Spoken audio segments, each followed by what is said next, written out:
Now we're going to start our next topic, which is the concept of confidence intervals. So when we look at confidence intervals, we want to talk about estimating values of the population. And this is really the start of our inferential statistics. We talked about how at the beginning of the semester we were going to look at two sides of statistics, descriptive statistics and then inferential. And the inferential side is where we use the topics of the descriptive statistics, which is largely our calculations. And we use those calculations we did to now say something about the population. And so we wanted to make sure our sample accurately reflects the population in order to do this. And so we're going to look at confidence intervals in two ways. We're going to look at it first as it relates to proportion, and then we're going to look at it as it relates to mean. So this lesson it will be for proportion. Again, we want the sample data to reflect the population, and so we want to use the sample data to really make some generalizations about the population and see what we can say about a particular parameter from the population. So we could do that for proportion, we could do that for mean, we could do that for standard deviation, but we're going to look at proportion and mean. And so one way to do that is with something called a point estimate. Okay? And so with a point estimate, it's essentially when you use a single value from the population, from the sample to estimate some value of the population. That's not really going to be the best way to do things in that, one value from your sample may not be completely accurate with respect to the population. It may be close, but it may not be completely accurate. So and then another way to do this is we can construct a confidence interval. And instead of saying this one value is the value of our population, we're going to say our population value is somewhere near this one value. So if we look at it in terms of mean or proportion, first off, a symbol that we really haven't seen before, but I'm going to start seeing it now, is this symbol P with a little caret symbol above it. This P with a little caret symbol is called P hat. P hat, which is a very, creative name, I guess we should say, for that symbol, but it is what it is. So P hat, this stands for the sample proportion, and just the P itself is a population proportion. And so let's say we're trying to determine the percentage of times you make a basket when shooting a basketball. Okay?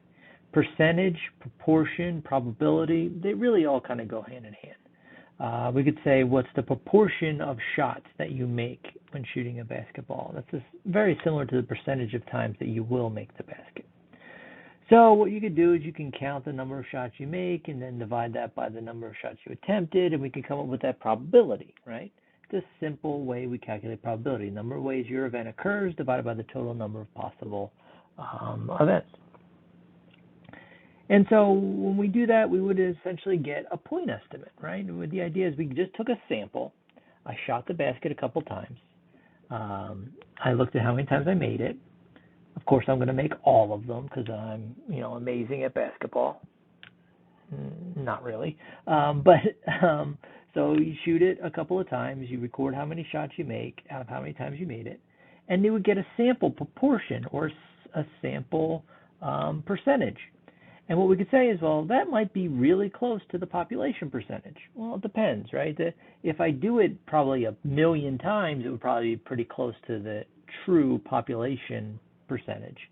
If I only did it like 3 times and I made all 3, that's probably not going to be as accurate. So we got to use the relative frequency approach and the law of large numbers to really do this. But nonetheless, if we were to use a single value, we could say that the sample proportion would be a good point estimate for the population proportion.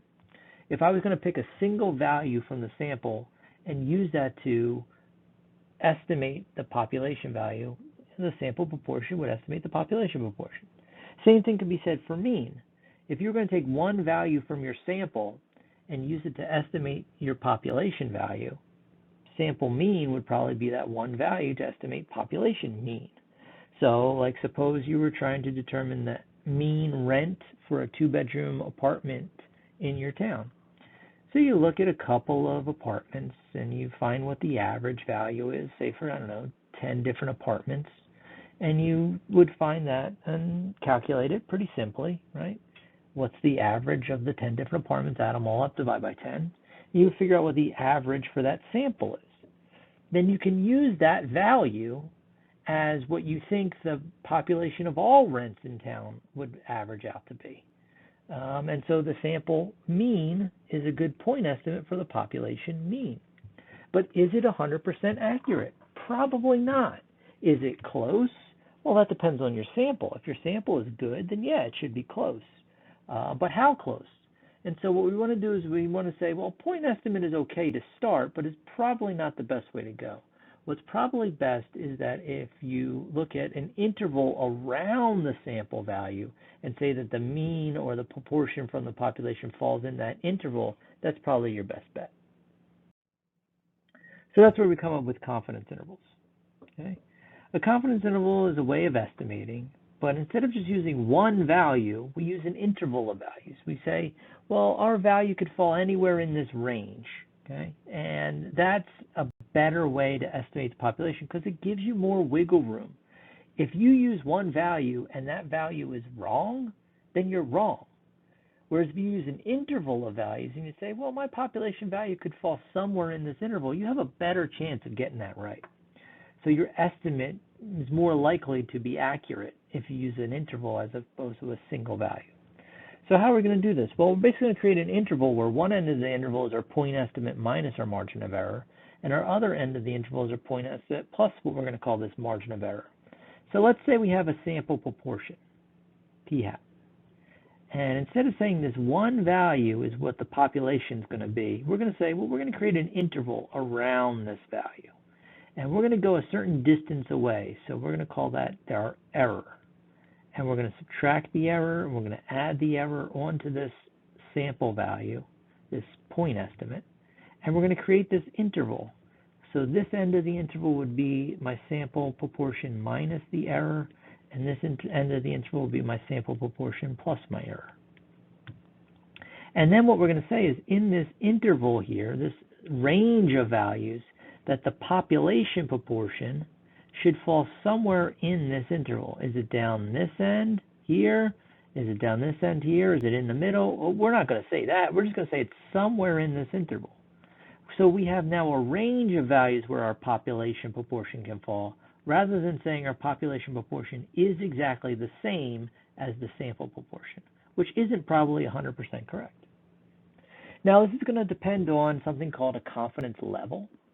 Okay, or sometimes it's also called a percentage of confidence, and this error. Okay, so let's look at confidence interval first. Okay, confidence level first.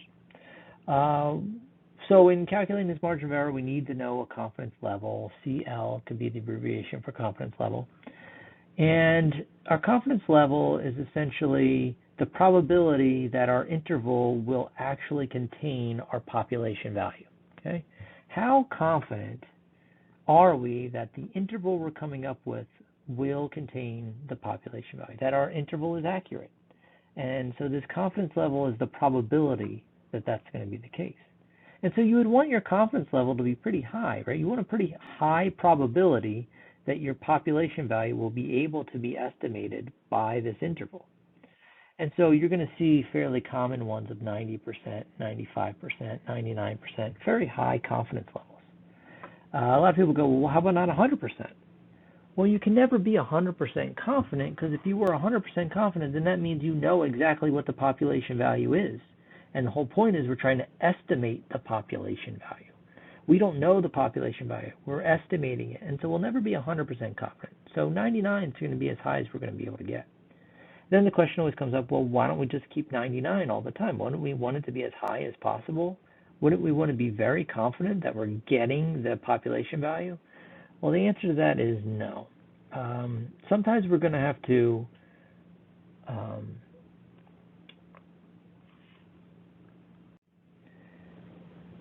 trade some of our confidence for the size of the interval. And so if you think about it this way,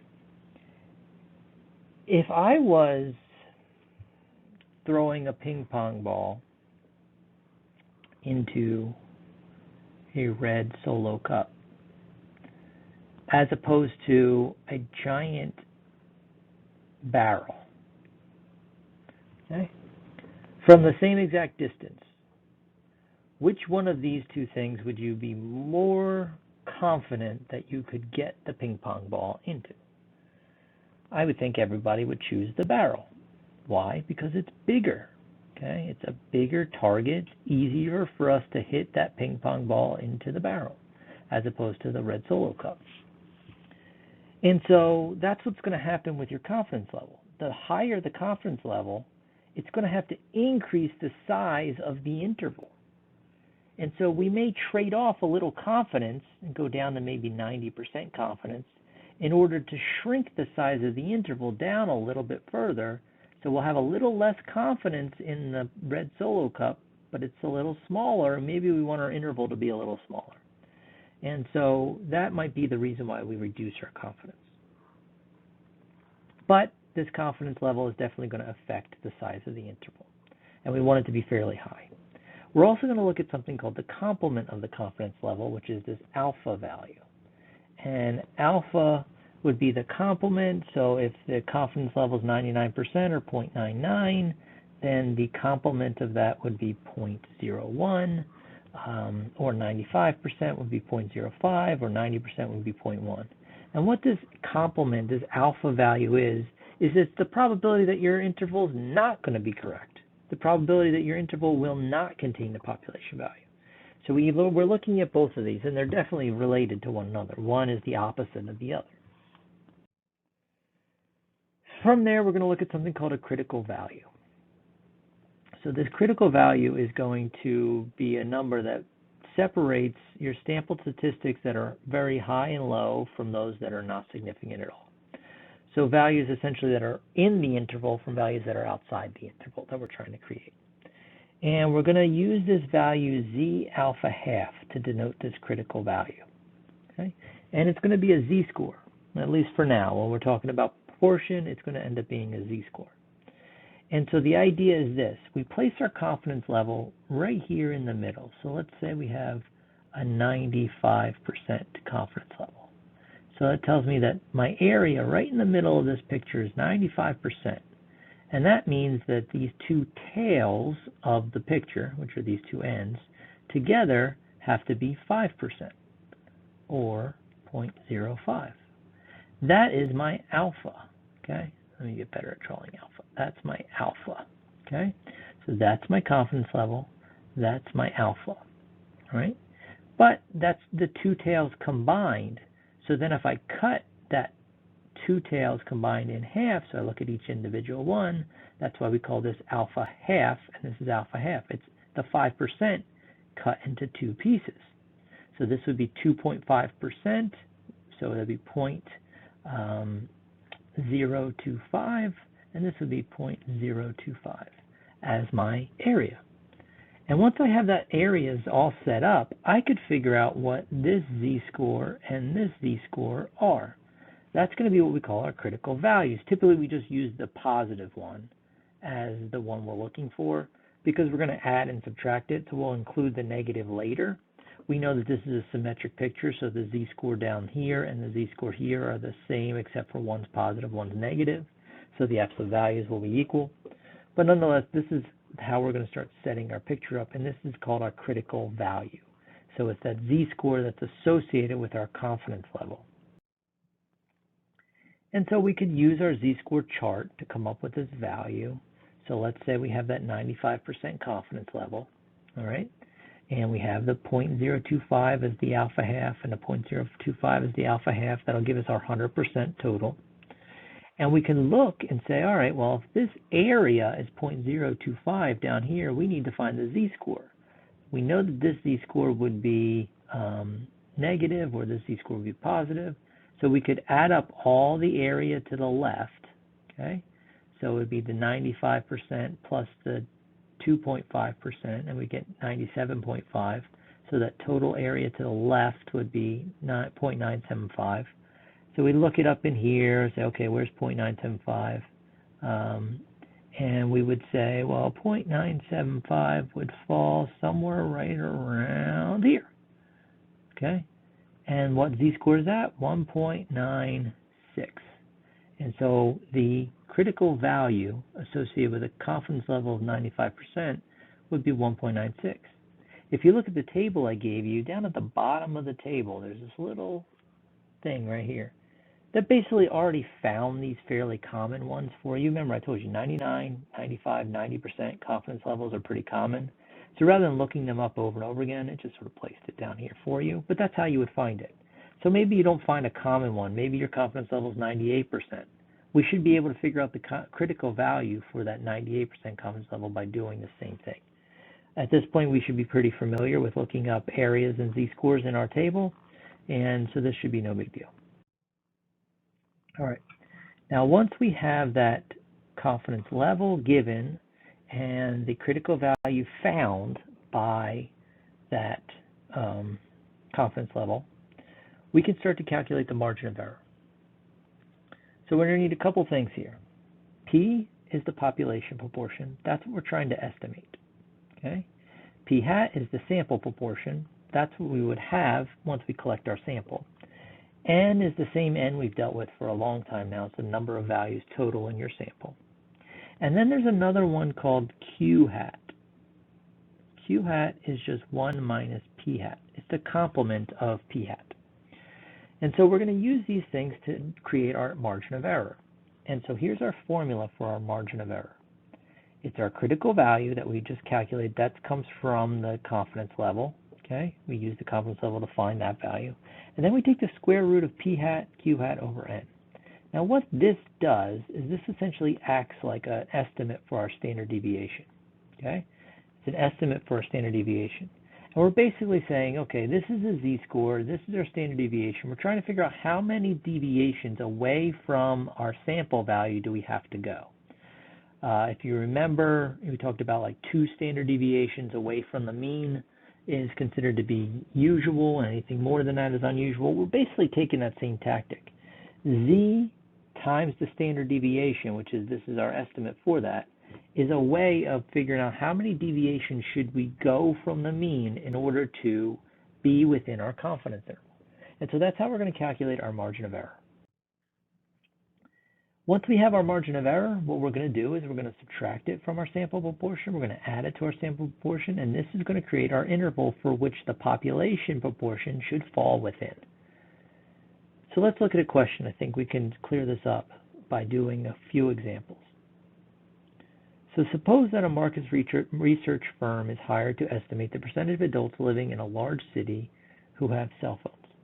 500 randomly selected adults in this city were surveyed to determine whether they have cell phones. Of the 500 surveyed, 421 of them responded yes, they had cell phones. So let's use a 95% confidence level to compute the confidence interval for the true population proportion of all adult residents in the city who have cell phones. So we want to figure out, okay, what percentage, okay, in this case, what's the proportion? What percentage and proportion? Relatively the same, just depends on how you present your findings of your answer. But anyway, what's the percentage of all adults in this city that have a cell phone? We don't want to survey every single adult. There's too many of them in this city. So what we did instead is we looked at 500 of them, a sample. And we found out that of the sample, 421 have cell phones. So the sample proportion, the proportion of people from the sample that have cell phones is the 421 out of the 500. Okay, that's my sample proportion. That's what we're going to say is a good starting point for the population proportion. Is it the exact same as the population proportion? No, but it's a good place to start. What we really want to know is how many people from the entire population have cell phones. Okay, how many adults in the entire population have cell phones? And we're going to use this as a way to try and estimate that. As long as our sample was a good sample, and we're going to assume that it was, that this should be pretty close. But how close? Well, we want to be 95% confident that we can come up with the appropriate interval. All right, well, a 95% confidence level, we just said, gives you a z alpha half of 1.96. Okay, that's standard. Confidence level 95% will always yield that 1.96 as its critical value. P hat, taken from the problem, 421 over 500. Q hat is the complement. Well, 421 people said, yeah, I have a cell phone. How many people said, no, I don't? Well, 79 out of the 500 would not have cell phones. It's just a complement of the 421. So that's your Q hat. N is your sample size, which is 500. And so we have everything we need to calculate the error. So 1.96 times the square root of P hat, 421 over 500, times Q hat, 79 over 500, over the sample size, which is 500. This is a 5 here, not an 8. Okay? So I make this calculation, I can figure out what my error is. What should we round our decimal to? Well, it's a proportion, so we should probably use 4 decimal places here, which should be our answers. And so we could put P hat and Q hat into our calculator and do 4 decimal places, but I try not to round as much as possible. So if I was to look at this, I would convert P hat to a decimal, and I'm going to get 0.842. That's not rounded at all, so that's good. I would calculate the margin of error then to be 0.0320 after I rounded, which is fine because that calculation is now complete. So that's that value. And so then if I create my interval for my proportion, on one end it should be the sample proportion, 0.842, minus the error, 0.0320, and then the sample proportion, which is 0.842, plus the margin of error, okay, which is that 0.0320. So my population proportion should be somewhere in this interval. So on the lower end I get 0.810, and on the upper end I get 0.874. All right, so this is my confidence interval. What does it mean? What it means is that there's a 95% probability, that's the confidence level, there's a 95% probability that the population proportion, that the amount of adults from the city that have a cell phone is somewhere between 0.810 and 0.874. That's the proportion of adults, okay, that have a cell phone in this city for the entire population. Again, it's based off of this number here, the 0.842, and we're using an interval around that value based off of our error to decide how far away. And the confidence level definitely affects that. There's a 95% probability that that's going to be the case. Okay, here's another one. So, for a class project, a political science student at a large university wants to estimate the percentage of students who are registered voters. So he surveys 500 students and finds that 300 are registered voters. So there's your sample. 500 is the total number of students. 300 are the ones that meet the criteria of registered voters. We could calculate the sample proportion to be 300 over 500.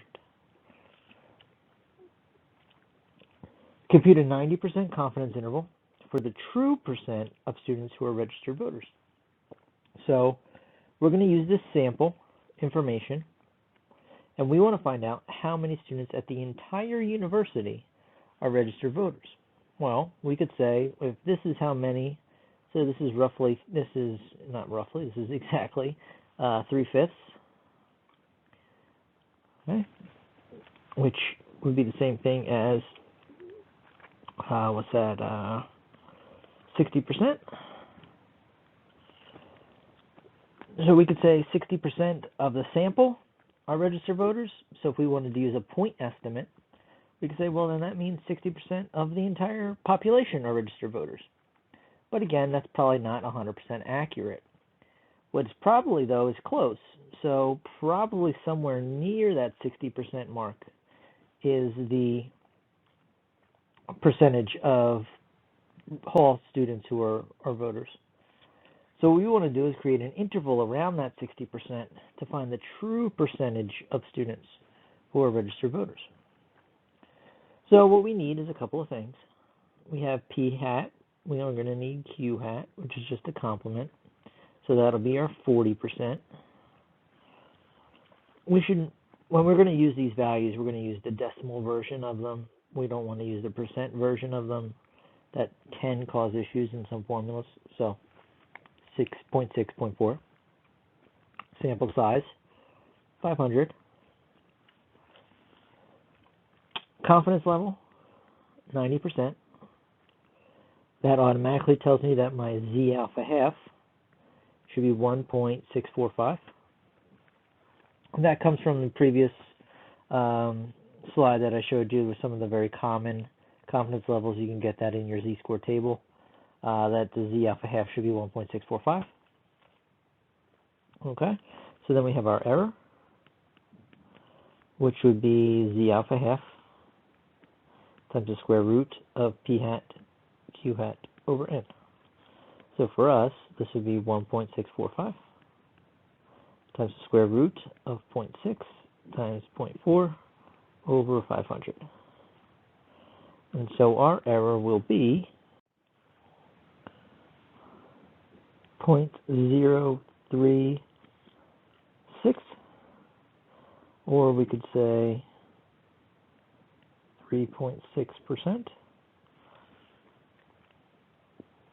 So if we want to create our confidence interval for our population proportion, it should be somewhere between p hat plus e and p hat minus e. So if p hat was 60% minus 3.6% and 60%,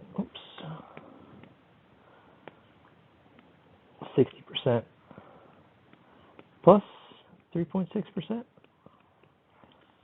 we're going to end up with, what's this going to be, 56.4% on the lower end and 63.6% on the upper end. So the population proportion for the number of total students at this university, all students, population, that are registered voters should be somewhere between 56.4% and 63.6%.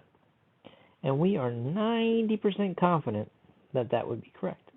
There's a 90% probability that the true population proportion falls somewhere in this interval. Again, this is a basis for what we're going to work with, but that's probably not 100% accurate, but it's probably close. And so this is how much we're saying we're off by on either direction. Okay, one more. So here we go. Student poll says high school to see if students in the school district are for or against the new legislation regarding school uniforms. So she surveys 600 students and finds that 480 are against the legislation. We want to compute a 90% confidence interval for the true percent of students who are against the new legislation. So if I look at my sample proportion, I don't know what happened there. If I look at my sample proportion, we have the 480 of the 600, okay, are against the legislation. So then my complement, my Q hat, would be, 120 out of the 600 are going to be for the legislation. So this is against, this is for, we're looking at against, right? We want to do against the new legislation. The sample size is 600. The confidence level is 90%, which automatically gives me a z alpha half to be 1.645. Then our error would be 1.645 times the square root of, I'm going to simplify this. So 480 over 600 is actually 0.8. And this 120 over 600 is actually 0.2. And that's not rounded. And I really don't want to round these values because I'm going to use them. And those are unrounded values. So we have 0.8 times 0.2 over the sample size of 600. And that's our error formula. So we come up with an error of 0.0269. Or if we want to write that as a percent, 2.69%. Now, which way we write it, something I should say, is really based off the question. The question says find the true percent of students. We're going to want to write everything as percent. So this will be 80%. This will be error as a percent, 2.69%. If this said true proportion of students, then I would leave it as the decimal version. That's really the only difference between proportion and percents is how you write your answer. So I would leave this would be my proportion, this would be my proportion. I would work with the decimals. All right, so then our interval for the population proportion should be somewhere between p hat minus e and p hat plus e. So the population proportion should be between 80% minus 2.69% and 80% plus 2.69%. So my interval for my population proportion should be 82.69% on the upper end, and on the lower end, 77.31%. And again, what does this mean? This means that the true population percentages of all students in the entire school district that are against the legislation should be somewhere between these two percentages. Is it close to 80%? Yeah, it should be close to 80%. And this is the interval around 80% that we should work with. And we are 90% confident that that's the case. There's a 90% probability that the population proportion falls somewhere in this interval. Somewhere between the 77 and 82%. And so we can use that information to then make some generalities about, say, if we worked at the school district, if that's how many students are against a particular legislation, then maybe we should look at what the legislation is and how we could maybe fight for a change in the legislation because our students overwhelmingly are against it. And so once you have this information, you can then do something with it. But right now, all we're trying to do is estimate population value based off of the sample information. And we do that with a confidence interval.